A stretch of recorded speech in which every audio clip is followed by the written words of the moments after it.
राधे राधे, जय माता दी दोस्तों। आज हम गोवत्स द्वादशी व्रत की कथा सुन रहे हैं।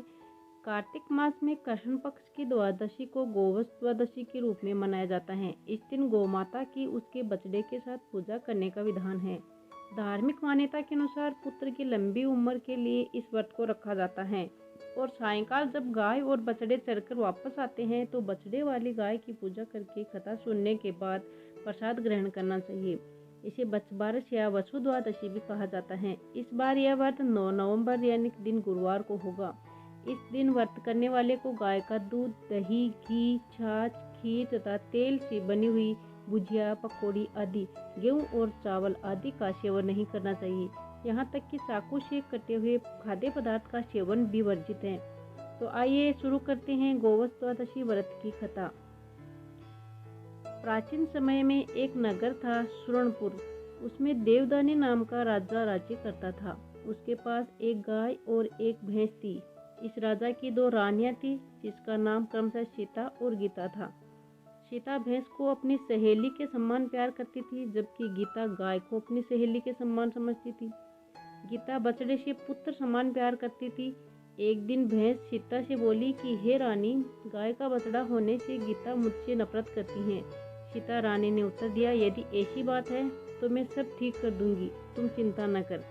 सीता ने उसी दिन गाय के बछड़े को मारकर गेहूं के ढेर में दबा दिया। इस बात का पता किसी को न चल सका। दूसरी ओर जब राजा अपनी महल में भोजन करने ही जा रहा था तो अचानक मांस की बारिश होने लगी। महल के अंदर और बाहर दोनों तरफ मांस और खून फैला पड़ा था। राजा की भोजन की थाली मलमूत्र से परिवर्तित हो गई। यह सब देखकर राजा को बहुत चिंता हुई कि यह सब क्या हो रहा है। तभी उसी समय आकाश में एक आकाशवाणी हुई कि हे राजन, तेरी रानी जिसका नाम सीता है, गाय के बछड़े को मारकर गेहूं के ढेर के नीचे दबा दिया है। इसी वजह से तुझे यह सब देखना पड़ रहा है। कल गोवत्स द्वादशी है, इसलिए भैंस को अपने राज्य से बाहर पहुंचा दो और गाय और बछड़े की पूजा अर्चना करो।